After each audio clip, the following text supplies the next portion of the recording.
I think that I'm sick. And I said, what can we do? And she said, well, we can give you a colonoscopy. You're too young. And they're very expensive. And I said, well, I'm a teacher. I have great health insurance. I said, we need to do this. I said, I think it'll give me peace of mind knowing that we have tried everything.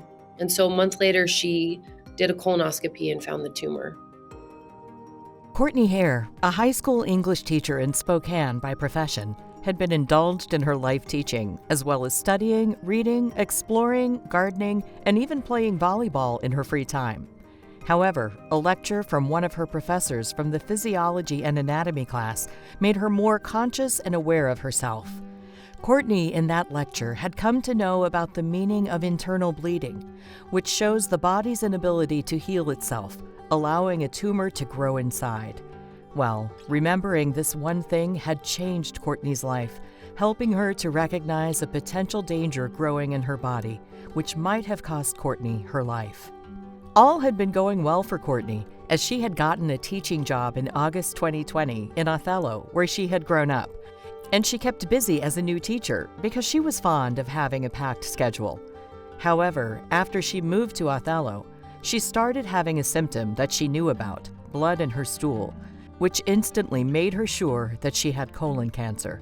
Despite that, Courtney was not able to go to a doctor till October because she did not have her medical records on her due to shifting. During that time, she was trying to find somebody who could help her find the exact diagnosis, and eventually her friend's mom, who was a nurse, ran some blood tests on her. After the tests, she determined that Courtney was anemic, and what they had found out together was the fact that the blood flow was feeding a tumor inside her. When Courtney went to her first general practitioner in Richland, she did her physical checkup, feeling her stomach for any lumps or bumps. After that, he checked her family history to confirm whether it was genetic or not, and when he got nothing from the family history, he dismissed all of her symptoms and advised her to make some dietary changes, as she was just thin and nothing else. Despite that, Courtney was firm on getting accurate results and answers, and she approached a different doctor during her Christmas break in Spokane. This doctor also did the same, dismissing her symptoms after running some tests, but Courtney believed in the fact that she had colon cancer. She thought that she could not be diagnosed until she had gotten a colonoscopy, but the doctor she approached could not have performed it. She knew about her worsening conditions, so she pushed her first doctor enough until he put in a referral for her to see the GI specialist in Kennewick. Courtney, with her ambition to be diagnosed properly, went to see the GI specialist in January 2021. However, the doctor there also dismissed her symptoms, labeling them as Crohn's or diverticulitis, diverticulosis, or even a bleeding hemorrhoid. Courtney then convinced the doctor that there could be chances of speculation from either one of the parties and claimed that she was sick, asking for the doctor's advice. Her doctor then recommended a colonoscopy if she could have been able to afford one, which she was. Courtney, backed by her job and health insurance, took her chance at the colonoscopy, just to have the peace of mind that she had tried everything. In February 2021, Courtney went through 9 different tests, including 3 colonoscopies, a sigmoidoscopy, 2 CAT scans, a PET scan, and an MRI, and in the end, she was finally diagnosed with a tumor. Despite this unfortunate news, she was relieved that she had been right about advocating for herself, pushing herself through all this just to make sure her body was all right. After her MRI came in, her radiologist sighed in relief, breaking a piece of amazing news to Courtney.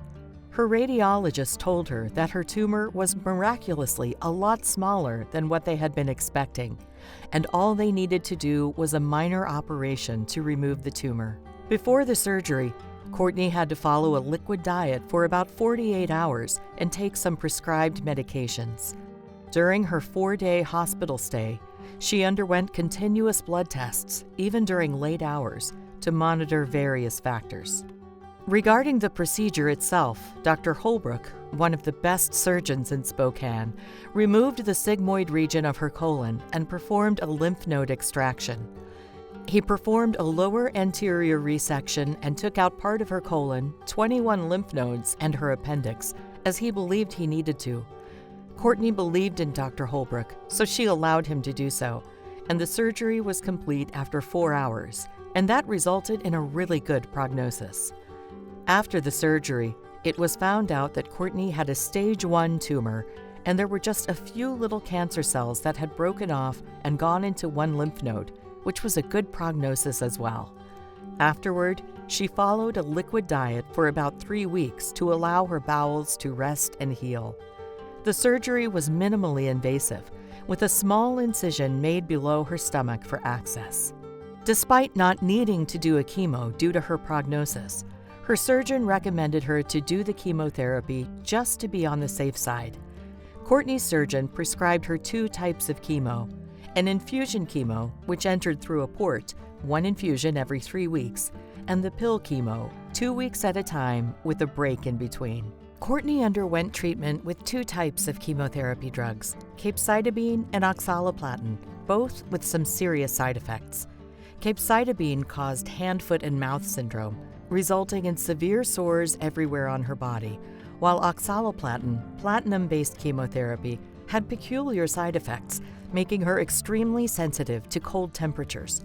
Consequently, she couldn't touch or consume anything cold, and even using the car's air conditioning was risky as it could affect her throat, and everything had to be at room temperature or warmer for her. The initial 2 days following both infusion and pill chemotherapy were the toughest for Courtney, as she had intense nausea, making it extremely difficult for her to even stand up or walk around. Oxaliplatin-induced neuropathy resulted in tingling sensations throughout the body. Eventually, it progressed to affecting her eyesight and even altered her sense of taste, becoming an all-encompassing experience throughout her body. Since the oxaliplatin was causing her so much trouble, she decided to research her particular prognosis and decided to stop the infusion chemo after 4 rounds. The drug was making her sick, along with the fact that it had induced disability in many of its users. However, Courtney was not only facing nausea during her chemotherapy. Since it was mainly summertime during her chemos, Courtney faced dehydration as a major challenge, and she even ended up being hospitalized twice due to dehydration, which was quite frightening for her. She also experienced significant weight loss, around 25 pounds, so she made an effort to eat even when she didn't feel hungry, but she had to be careful about what she ate as well. Courtney found it odd being advised not to consume raw fruits and vegetables during chemotherapy, as they are considered healthy foods. Courtney stood strong during her medical procedure and took measures to alleviate the side effects to the maximum. To tackle dehydration, she used numerous fluids, and she used Zofran to tackle nausea. For the side effects that were out of her control, she decided to distract herself from them by keeping herself busy. Despite such harsh medications and losing her physical prowess, she stood strong, fighting for what was important to her and being a strong advocate for her well-being.